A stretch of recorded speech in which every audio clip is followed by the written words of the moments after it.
Hey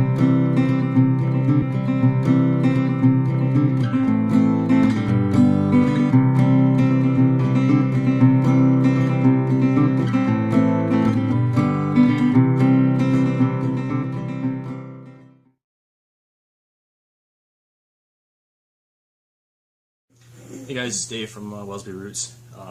Today's video is going to be on how I make chaga tea. I was fortunate enough that one of my buddies, Chris, sent me a chunk of it. Unfortunately, where I live, we don't actually get any. We live too southernly in Ontario, so. But he lives up north, and he was kind enough to send me some. He has a website, a YouTube channel, and I'll put a link in the description box to his YouTube channel. But there it is there. This one still has a little bit of birch bark on it, you can see. So I'm going to clean that off, and I'm going to take you through the process. Well, one of the processes. There are many ways to to make tea out of this. You can make tonics out of it. Tonics are good for getting the water soluble and the alcohol soluble components out of the tea, or out of the chaga. But I'm just going to use it in water. So we're not going to be making a tonic today. We're just going to be simply making straight up tea. So. And then, like I said, there are many ways to do it. You can do it with chunks, break it up into about 1-inch chunks, and you can do it that way. And with the chunks, you can actually make more tea. You can do it about 3 to 5 times for the same chunks, just by letting them. After you make a batch, you can make another batch if you want immediately, or if you want, you can let them dry and then store them, and then take them back out to make another batch. But excuse me. Way we're going to be doing it today is we're going to be using a cheese grater. Got one of these cheese graters. Comes with different tops, different sizes, and then it has a little container underneath, and we're just going to be grating it. But first, I'm going to get rid of all these bits, birch bark, and it looks like there's some needles in here.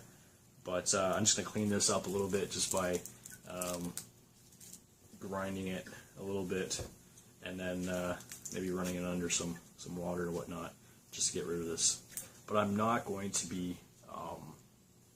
A lot of guys get rid of this hard outer layer, this black layer. This has antioxidant properties in it, as well as I'm not going to get into all the different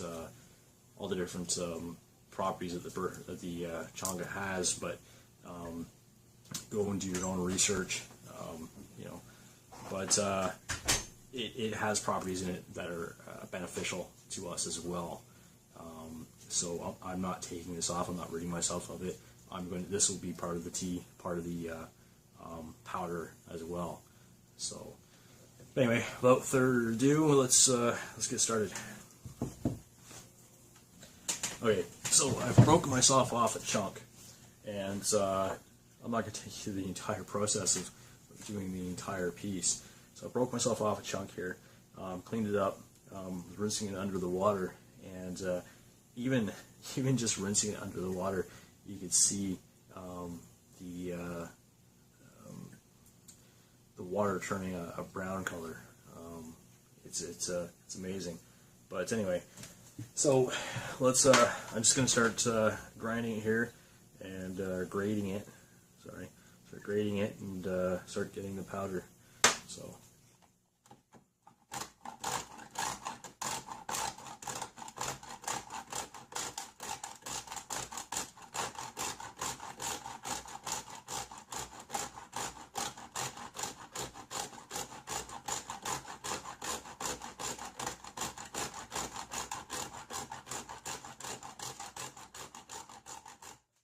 This is not easy, so, but it is doing a job.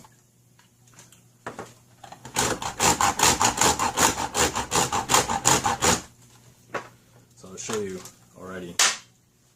It's going to grind it down pretty fine. Hopefully you can see that there, and see the powder. And I'm basically going to grind down the entire piece this way. And the reason I'm doing it in this pan is because afterwards I'm going to lay the pan out in the sun. I'll make a batch of tea out of what I gather, but I want to store the rest in a mason jar, and in order to store it, I need to make sure it's 100% dry. Otherwise you'll end up with mold, and then the whole batch will be garbage. So the reason I'm doing it in this pan is because that's what I'm going to dry it out in. I'm going to leave this pan out and let it dry in the sun and stir it about. You can do it in the oven, but I prefer to do it this way. So if you want to do it in the oven, then you're going to have to go and do your own research. I'll get back to you. I'm not going to make you watch me grind the whole thing in this. So I'll get back to you when I get some, I can make tea. Alright guys, so I've ground down enough to make a pot of tea now.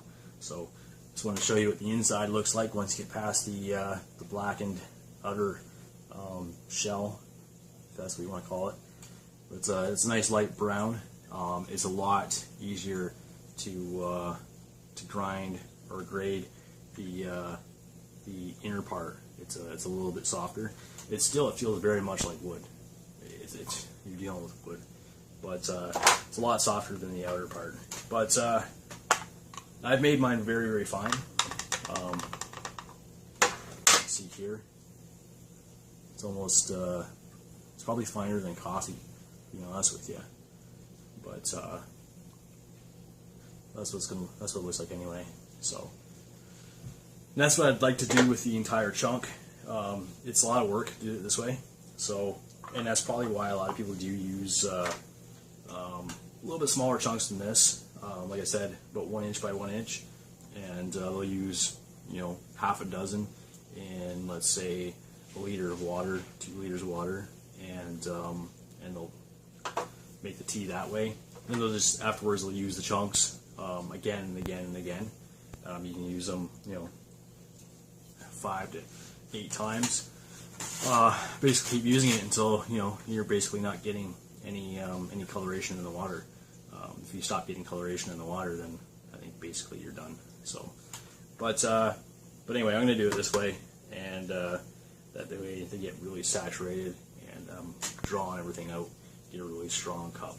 So anyway, let's go make some tea on the stovetop. All right, guys. So basically, here's my pot, and I'm going to add in a liter of spring water. These are 500 milliliter bottles.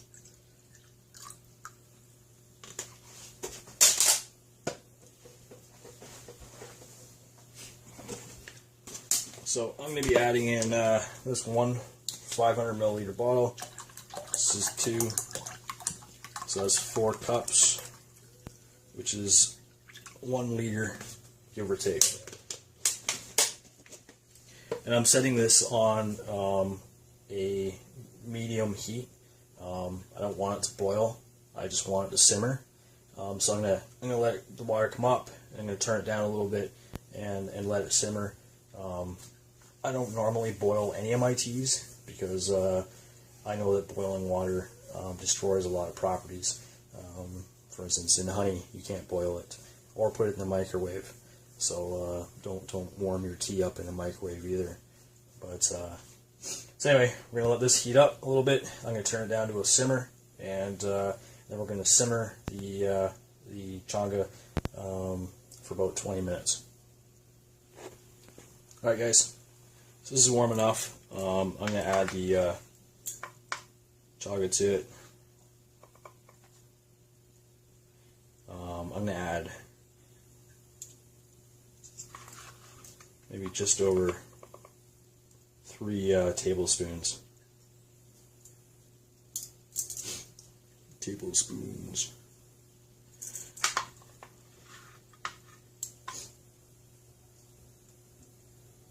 I just want to make sure that there's at least 3 tablespoons in it. Yeah. And this is, like I said, this is a liter of water. You can add 3 to 8 tablespoons, whatever you want. You know, this isn't rocket science. You know, we're not. This isn't going to hurt you. You're not going to have allergic reaction to it. You're going to be perfectly fine. This is perfectly safe. So there's lots of different ways to go about making it. It's really your preference. Go online, research, see what people have to say. Really watch the information though too when you're online, because a lot of it's cut and paste. You know, one site says one thing and the next site copies that.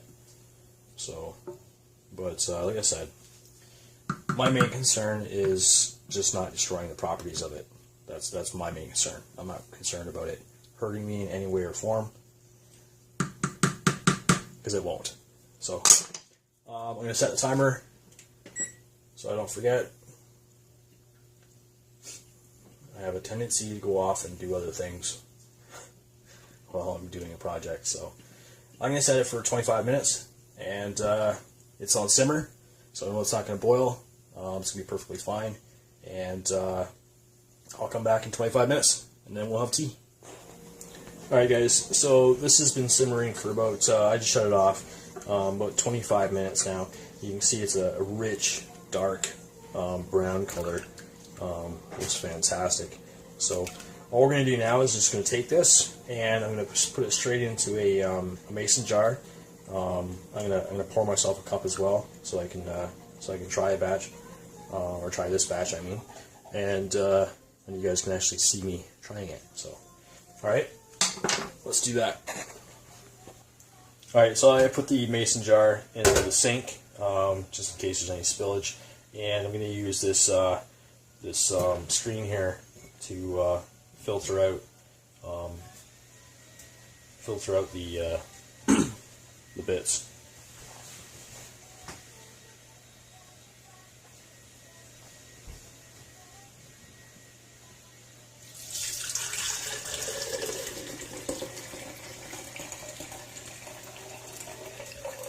You can see it there at the bottom of the pot.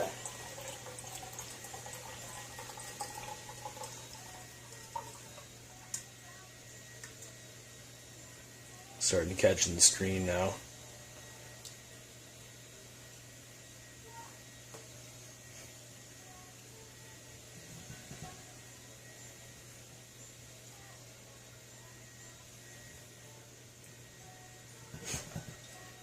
And like I said, I'm going to take this, dump it back into the pot,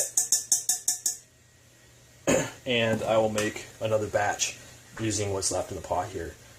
So I'll put another liter of water in there and make another batch, and then I can store both of them in the refrigerator. Both of these, look how dark that is.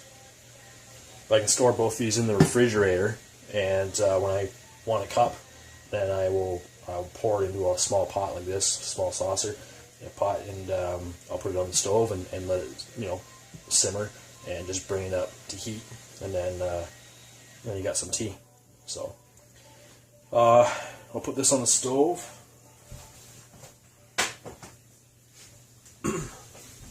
And we'll grab a cup.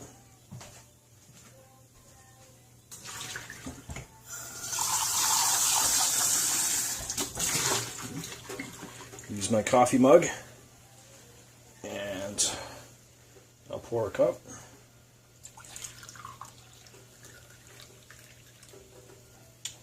Try not to waste it.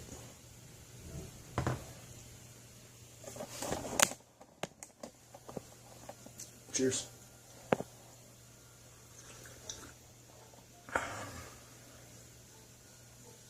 So how do I describe the taste to you? Some people say it has a vanilla type taste, and I mean I'm sure it differs from piece to piece to a point, but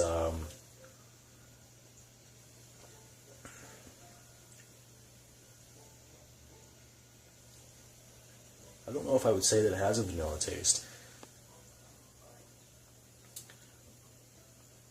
It's not bad in the least bit. Like it's not awful to drink. It's not something that is going to surprise you all of a sudden and you're just going to be like, wanting to throw it out. But I guess it's got a kind of a woody taste. I don't really know what to compare it to or how to describe it. But like I said, it's not bad in the least bit.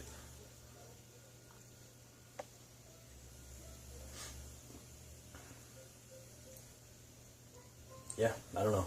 Don't know how to describe the taste other than just kind of a woody type taste. Maybe a nut, maybe like a nut. A little bit bitter maybe, but not bad in the least bit. So, but anyway, this video was strictly on just how I make tea. So I hope you enjoyed it. I hope you got something useful out of it. Go do some research, experiment if you can. The only thing I would ask is if you do have access to this, outside of ordering it online, ordering it from a supplier, if you do have access to it in the woods in your local area, don't harvest the crap out of it. Just harvest what you need, what you're going to use. We tend to do that. We tend to find something that's useful, and we just go overboard with in regards to harvesting it. So just take what you need, right? And then there'll be plenty to go around. So, but like I said, hope you enjoyed the video. Hope you got something out of it. Give it a thumbs up, leave a comment, subscribe if you haven't, and we'll catch you on the next one. Thanks for watching.